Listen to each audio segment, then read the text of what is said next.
Hey, it's Sam with a quick Vedic astrology update here on August 6th. We have a very interesting configuration right now with Venus, Mercury, and Jupiter all joined in the sign of Leo. Now, when Venus, Mercury, and Jupiter join in the sky, it brings together three of the most creative forces in the chart. Now, all of the planets are creative. They all create something. And that's not just a sort of slogan, it's actually the truth. They all are, they're the forces of creation.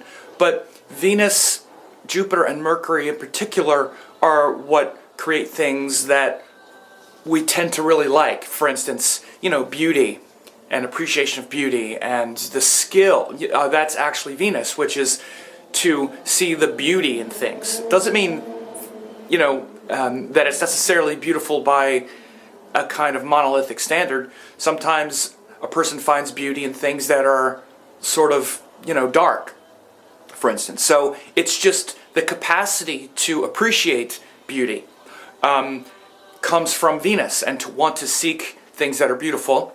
Jupiter gives things that are inspiring and that are sort of otherworldly, and it makes things large and big and makes us want to learn a lot through life. So it's interesting, we find something beautiful and then we want it to be more beautiful and keep growing, and we want to share it, and we want it, and this beauty teaches us something amazing. This is Venus and Jupiter. Mercury gives the skill, actually. I should have maybe described Mercury after Venus, because Mercury gives the skill to, for instance, be an artist, or to write, or to appreciate the aesthetic and notice all the details in the beauty. Like, for instance, let's say something like a landscape, or you're looking at a beautiful sunset. There's something about, the Venus part is just the feeling and the appreciation of, wow, that's beautiful. And then we might start to say why it's so beautiful, because, well, look at how that cloud has this tinge of red, and we start to notice all those details. So then let's say that we want to create some form of beauty ourselves. We can go back, let's say if we want to paint a sunset, Mercury will know how to fill in that detail. So, when we create something beautiful, in particular, Mercury is very important. Mercury, in many ways, might be the most creative of all of the planets, because it's very active, and it's about skill, and it's also about comprehension, and it's about noticing all of the details.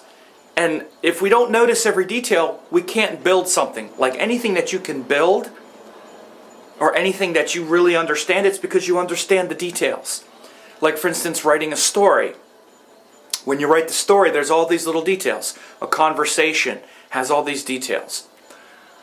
Obviously, a painting, there's all of these details that you need to get clear. So these three planets, when they come together, form what's called a Saraswati yoga.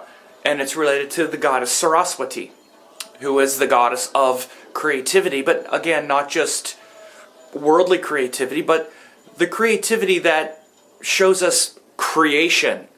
Not just that I, created a meal. And yes, the glory of all creation is in the meal, or is in the book, or is in the thing that you wrote, the little drawing. But it's really about the enormity of creation itself, and understanding how everything is created and how you are a product of creation. So Mother Saraswati, sits usually on a lotus flower, which is a symbol of beauty and the resurrection of the dirt of life into the beauty, because the lotus grows up from the mud, and plays a veena, or a musical instrument like a sitar, and she has the Vedas at her feet. Often Lord Ganesha is also depicted, or if not Lord Ganesha, at least elephants are there with her, and she rides on a swan. There's usually swans that are also in the picture whenever Saraswati is there. That's her vehicle, Vahana, is the swan, which is a symbol of purity. It's also a symbol of discrimination, because a swan can actually put its beak down into water and milk and just drink the milk and leave the water. So the swan has a lot of discrimination to just extract the beauty from the teachings and leave the dirt behind. Again, very much also like a symbol of the lotus growing up from the mud, rising up through the water and sitting there on the top of the water. Also, if you've ever seen the swans, they seem to just glide across the water. It's very much like the way we're supposed to glide on top of the waters of life, the surface of life, because we live very much on the surface. And when we get too involved with life, it's like we dive into the illusion, and we're very indoctrinated into the illusion. We've dove deep into it, and we're down in the muck, in the waters of life, and we're all confused. Imagine, in the highest sense, that spiritual power within you, let's say that inner God. That God within you is like a swan, floating on the surface. White, which is the sign of purity, sattva. And white is the inclusion of all colors. When something is white, it's absorbed every color. It's the inclusion of all colors. That's what white is. So again, it's inclusive of all spiritual knowledge gliding on the surface of illusion. It's a beautiful image of the swan. I did a lot of pondering of the swans this summer when I was with my Guru Amma in San Ramon in the ashram, because they have swans there. So there's a lot of this energy right now, and it's going until the 13th of August, when Venus goes back into Cancer. Now, so these three planets are in Leo, so there's a lot of that Saraswati yoga in the sattvic sign of Leo. So there's a lot of that sattvic empowered energy right now. Sattvic is that quality that's about lightness and goodness and finding the highest principles and those things that inspire us. So it's a very inspirational time and very creatively inspirational right now with Venus, Mercury, and Jupiter in Leo. So it's a great time to really pursue what inspires you.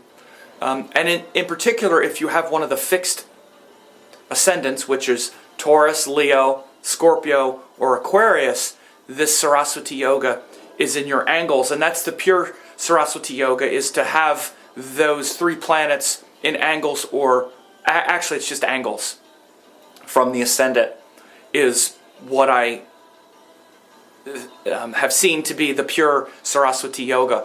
And by the way, to have the Saraswati yoga in a natal chart, they don't all have to be joined. Like for instance, I have it in my chart. I just have all three in angles. So even if you just have all three of them in angles from the ascendant, that's said to be a Saraswati yoga. And then some people also say it's from the moon, and then some people also say it's in angles or trines. This is how it kind of gets a little watered down. So without getting into the details of what some people say,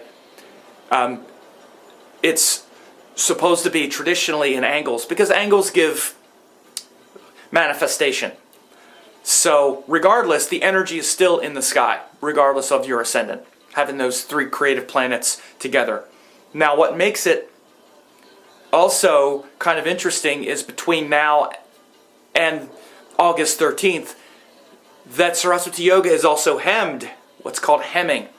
And I have a whole video on hemming, which you can also watch. When planets are hemmed, they're in between either benefics or malefics, which means the benefic planets are Moon, Jupiter, Venus, Mercury, and the malefic planets, the difficult or stressful ones, are Sun, Mars, Rahu, Ketu, and Saturn. And so right now, because we have Rahu, the North Node, in Virgo, and we have Sun and Mars in Cancer, the sign of Leo is hemmed, which means we have Sun and Mars before in the house adjacent Leo, and Rahu in the sign after Leo. So in the adjacent signs, Cancer and Virgo, which are in between, which hem Leo, we have these difficult planets. So this just means that within the context of this creativity and this inspiration and this hope and this desire to do big things, you may be feeling resistance. You may be feeling a lack of discipline, because you want to talk about the specifics of the what's called Papakartara Yoga. And the specifics are, we have debilitated Mars in Cancer and also the Sun in Cancer. So Cancer is much more about being more in our emotional comfort zone, our emotional safety zone. Mars is giving some frustration and perhaps lack of discipline with that as well. And it's also, Mars was combust for quite a while, and there's still some combustion there with Mars as well. So this frustration, especially around not being so disciplined, is a main theme. And then Rahu in Virgo shows that there's confusion about the details and how to maybe organize your creativity right now. Confusion about it, stress and worry about it, stress and worry maybe even about comprehending all of those details. So when you get the hemming, you see that the sign before and the sign after is influencing or affecting either positively or negatively the indicators. So anyone who has a Leo ascendant or wherever the sign of Leo is being hemmed as well. So it has a Saraswati yoga, which is that great yoga of creativity and wisdom, but it's also in an environment of stress where you might not be feeling so disciplined. For instance, before you do something creative, you may not be feeling so inspired or disciplined about it. Instead, I don't know, I don't feel like taking a risk. I don't feel like getting outside my comfort zone, which is the archetype of Mars in Cancer. And then afterward, maybe sort of confused about the details of how to bring your creativity or to bring your creation into the world, because that's what Virgo is about. Rahu in Virgo has been kind of sloppy with the details a little bit, or some sort of confusion about organizing all the details and organizing our paradigm since last year. So we're feeling that hemming going on as well. So all of that's going on between now and August 13th. There's the inspiration of having the Saraswati yoga in Leo. In Leo, which is the sign of inspiration and courage and consistent power. So like literally feeling very inspired about your vision and really having this desire to want to push it out there. Big Leo stuff. But yet you're feeling hemmed. It's feeling stuck. So what you need to do is get disciplined and just do it. A lot of this is you're just being stopped from starting with that debilitated Mars in the sign before it. And then maybe if you have some creations that are in the process, you're not finishing them. They're kind of stuck in the editing process. So also pay attention to that. And also look at my video on hemming where I talk about the Shubhakartari and the Papakartara yoga to get more information about that. So anyway, hope you have a good week and weekend and enjoy and create some cool stuff with all these planets in Leo with this Saraswati yoga in Leo.